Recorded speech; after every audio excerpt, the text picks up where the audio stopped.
दोस्तों एक बार ना इस कहानी को बड़े ही गौर से सुनना। एक बहुत ही एम्बिशियस लड़के को एक बार मौका मिलता है एक अमीर इंसान के घर जाने का।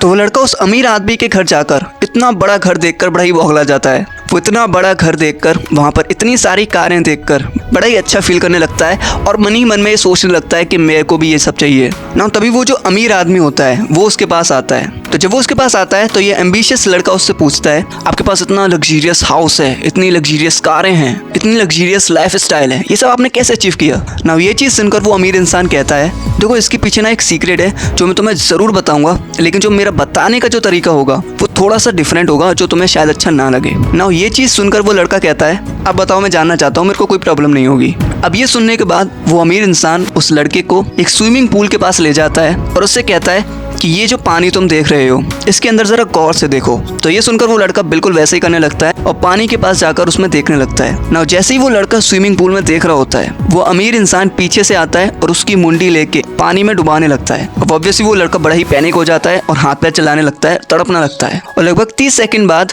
जब वो अमीर इंसान उसे बाहर निकालता है तो वो लड़का बड़े ही गुस्से में बोलता है कि दिमाग खराब हो गया क्या तुम्हारा, पागल हो क्या तुम, मैं मर जाता अभी ना। ये सुनकर वो अमीर इंसान कहता है, यही है मेरे सक्सेस का सीक्रेट। अब ये चीज़ सुनकर वो लड़का बड़ा ही कंफ्यूज हो जाता है और सोचने लगता है कि यार ये क्या कह रहा है। फिर उसके बाद वो अमीर इंसान कहता है, जैसे मैंने अभी तुम्हारी मुंडी को पानी में डुबाया था और तुम सांस लेने के लिए तड़प रहे थे, वैसे ही अगर तुम सक्सेसफुल होने के लिए तड़पोगे ना, जितना ज़रूरी तुमने सांस लेने को बना लिया था उतना ज़रूरी अगर तुम सक्सेसफुल होने को भी बना लोगे ना तो तुम ज़रूर सक्सेसफुल बन जाओगे। अब ये कहानी ना हमने बहुत बार सुनी होगी और ऐसी ही कई सारी कहानी हम सुनते हैं और सुनकर चार्ज अप हो जाते हैं और बड़े बड़े गोल सेट करने लगते हैं कि कल से तो मैं 1 घंटा रोज़ वर्कआउट करूँगा, कल से मैं बुक रीडिंग करूँगा, कल से मैं अपने बिजनेस आइडियाज़ पर काम करूँगा।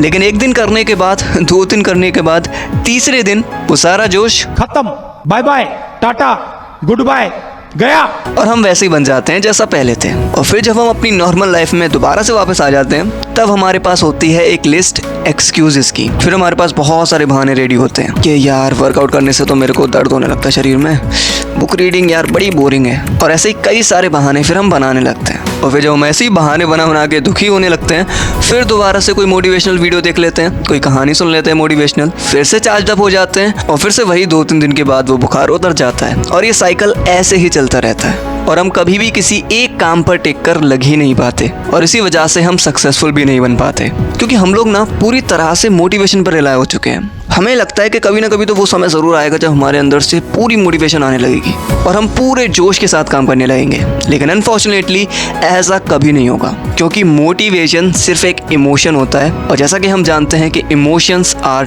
टेम्पररी, वैसे ही मोटिवेशन भी टेम्पररी होती है। इसलिए मोटिवेशन आपको कभी भी वो नहीं बना सकती जो आप रियली में बनना चाहते हो। अब मैं यहाँ पे ये नहीं कह रहा हूँ कि मोटिवेशन बिल्कुल भी ज़रूरी नहीं है, मोटिवेशन ज़रूरी होती है, उसी से ही हम किसी काम को स्टार्ट करते हैं। लेकिन उस काम को स्टार्ट करने के बाद उस पर लगे रहने के लिए हमें मोटिवेशन से ऊपर एक और चीज़ की ज़रूरत होगी जिसे हम सेल्फ डिसिप्लिन कहते हैं। बिलीव मी दोस्तों, सेल्फ डिसिप्लिन ही एक ऐसी चीज़ है जो एक बेअकल इंसान को भी बुद्धिमान बना सकती है, क्योंकि मोटिवेशन में आकर महान लोगों की कहानियाँ सुनकर आप काम को स्टार्ट तो कर दोगे, लेकिन उस पर टिके रहने के लिए आपको सेल्फ डिसिप्लिन की ज़रूरत होगी, क्योंकि किसी भी काम में ग्रेट आप उस काम को लगातार करने से बनते हो, 1-2 दिन करके नहीं बनते हैं। तो इसलिए आज इस वीडियो में मैं आपको ब्रायन ट्रेसी की book no excuses the power of self discipline से 3 ऐसे पॉइंट शेयर करूंगा या 3R का वो मैजिकल फॉर्मूला शेयर करूंगा जिससे आप भी सेल्फ डिसिप्लिन इंसान बन सकते हो और अपनी लाइफ में वो सब अचीव कर सकते हो जो आप पाना चाहते हो। तो क्या आप रेडी हो सेल्फ डिसिप्लिन इंसान बनने के लिए? कमेंट बॉक्स में अभी लिख दो और फिर चलो अब इस वीडियो को स्टार्ट करते हैं।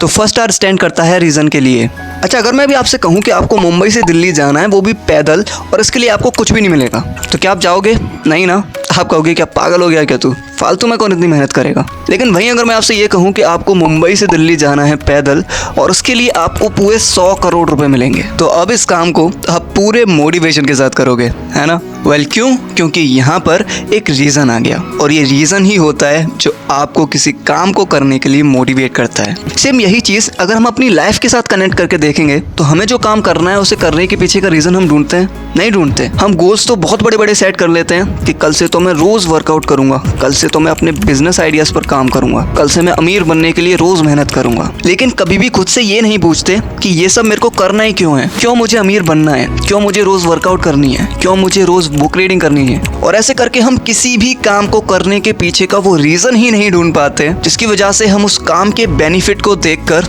मोटिवेटेड होकर उस काम को स्टार्ट तो कर देते हैं, लेकिन जैसा कि हमें पता है कि मोटिवेशन तो एक इमोशन है, तो वो जल्द ही उतर जाता है और हम फिर से वैसे बन जाते हैं जैसा पहले थे। क्यों? क्योंकि हमारे पास उस काम को करने का रीजन ही नहीं होता, और बिना रीजन के हमारी बॉडी और माइंड बिल्कुल काम नहीं करते। क्योंकि खाना खाने के लिए भी तो हमें भूख की जरूरत होती है, बिना भूख के तो हमारी बॉडी खाना भी नहीं खाएगी, है ना। तो जब बिना भूख के, बिना रीजन के आप खाना भी नहीं खा सकते, तो बिना रीजन के आप कैसे उस काम को रोज कर सकते हो जो आप करना चाहते हो। क्योंकि जैसे रोज हमें भूख लगती है तभी हम खाना खाते हैं, वैसे अगर आपको रोज डिसिप्लिन रहकर उस काम को करना है तो उसके लिए आपके पास एक रीजन होना चाहिए, क्योंकि वही रीजन आपको मोटिवेट करेगा उस काम को करने के लिए। तो इसीलिए यार, फाइंड द रीजन।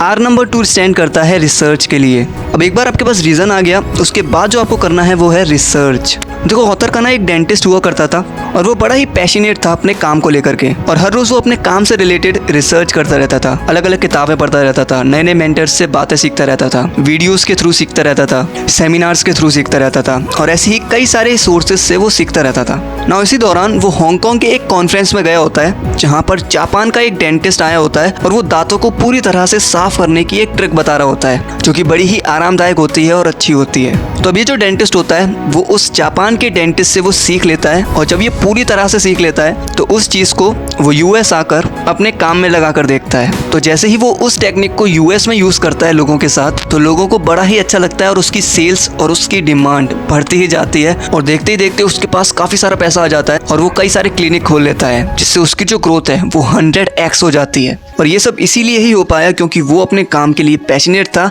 और उस पर रिसर्च करता रहता था। सेम यही चीज़ ना आपको भी करनी है। आप जो भी लाइफ में अचीव करना चाहते हो और जिस फील्ड में अचीव करना चाहते हो, उस फील्ड से रिलेटेड नॉलेज लेते रहो, उससे रिलेटेड बुक्स पढ़ते रहो, उससे रिलेटेड वीडियोस देखते रहो, सेमिनार अटेंड करो, कॉन्फ्रेंस में जाओ, कोर्सेज लो, और जिस भी सोर्स से आप अपनी उस फील्ड में रिसर्च कर सकते हो वो करो ना। अब ऐसा करने से होगा क्या, वो देखते हैं। तो जब आप अपनी फील्ड से रिलेटेड लोगों के साथ रहोगे, उनके कांटेक्ट में आओगे, उनकी किताबें पढ़ोगे, उनके सेमिनार्स अटेंड करोगे, तो आप उन लोगों के साथ साइनर्जी बना सकते हो जो आपको ऑटोमेटिकली ही रोज मोटिवेट करेगा उस काम को करने के लिए, जिससे आपका जो सेल्फ डिसिप्लिन होगा वो अपने आप स्ट्रांग होता जाएगा और आप एक सेल्फ डिसिप्लिन इंसान बन जाओगे। तो इसलिए आप अपनी लाइफ में जो भी अचीव करना चाहते हो उसके रिगार्डिंग रिसर्च करते रहो। फॉर एग्जाम्पल, बॉडी बनाना चाहते हो तो बॉडी बनाने वाले लोगों के साथ रहो, उनके साथ साइनर्जी बनाओ, उन्हें फॉलो करो फिजिकली या फिर वर्चुअली, उनकी किताबें पढ़ो, और ऐसे लोगों के कांटेक्ट में आओ जो फिटनेस से रिलेटेड हो या फिर जिन्हें फिटनेस से रिलेटेड बातें करना अच्छा लगता हो ना। जब आप ऐसा करोगे तो आप उन लोगों के साथ साइनर्जी बना सकते हो, और फिर यही एक चीज़ आपको मोटिवेट करेगी रोज वर्कआउट करने के लिए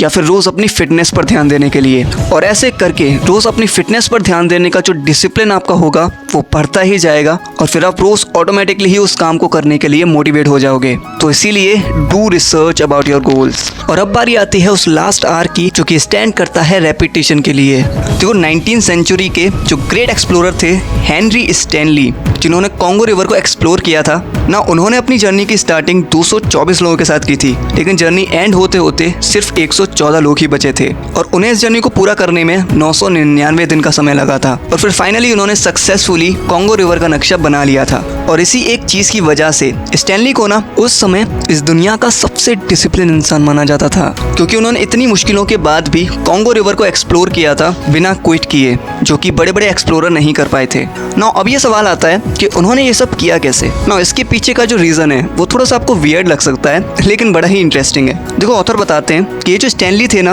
उन्हें अपने सफ़र के दौरान कई बार जंगलों में रहना पड़ता था और बुरी से बुरी जगहों पर बुरे से बुरे हालातों में रहना पड़ता था, और अब बोल सकते हो एकदम बेकार लाइफ स्टाइल में रहना पड़ता था, जहाँ पर खाना भी उन्हें ढंग से नहीं मिल पाता था। लेकिन फिर भी जो स्टैनली थे ना, उनकी एक डेली हैबिट थी जो कि कुछ भी हो जाए वो उसे नहीं छोड़ते थे, और वो थी शेविंग।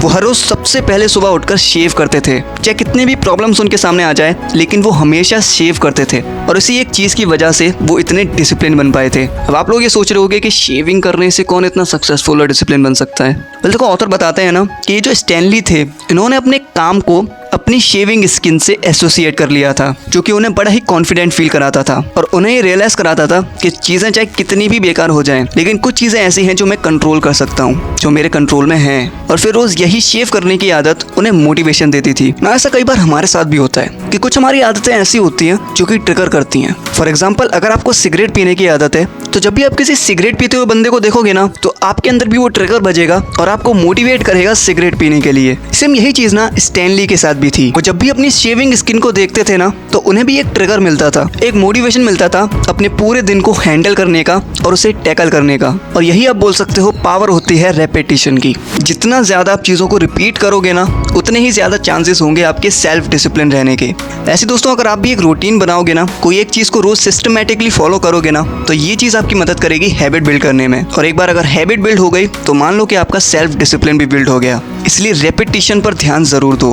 तो यही थे वो 3 R जिसकी मदद से आप एक सेल्फ डिसिप्लिन इंसान बन सकते हो। बिलीव मी दोस्तों, अगर आप इन तीनों पॉइंट्स को फॉलो करोगे तो आप डेफिनेटली डिसिप्लिन इंसान बन पाओगे और इस मोटिवेशन के ट्रैप से निकल पाओगे, क्योंकि फिर आपको मोटिवेशन एक्सटर्नल सोर्स से नहीं, इंटरनल सोर्स से मिलने लगेगी। और इंटरनल सोर्स की जो मोटिवेशन होती है वो कई ज़्यादा हाई होती है एक्सटर्नल सोर्स के। तो अब अगर आपको ये वीडियो अच्छी लगी हो तो प्लीज़ एक लाइक ज़रूर ठोकना और इस चैनल को सब्सक्राइब करके ही जाना, क्योंकि मैं आगे भी ऐसे ही वीडियोस लाता रहूँगा और आपको लाइफ में कुछ बड़ा करने के लिए इंस्पायर करता रहूँगा। और कमेंट करके ये भी बताना कि आपको ये वीडियो कैसी लगी और अगली वीडियो आप किस टॉपिक पर चाहते हो। वेल, मैं ये जानता हूँ कि पिछले कुछ दिनों से मैं बहुत ही ज़्यादा इनकंसिस्टेंट हूँ इस चैनल पर। वेल, इसका रीज़न क्या है वो तो मैं आपको बता ही चुका हूँ, लेकिन अब बारी है उसे ब्रेक करने की और मैं पूरी कोशिश भी करूँगा इसे ब्रेक करने की और कंसिस्टेंसी पर ध्यान देने की। बस थोड़ा सा आपका प्यार और सपोर्ट चाहिए। अगर आप ऐसा करोगे तो बिल्कुल हम इसे ब्रेक करेंगे और कंसिस्टेंसी मेंटेन करेंगे।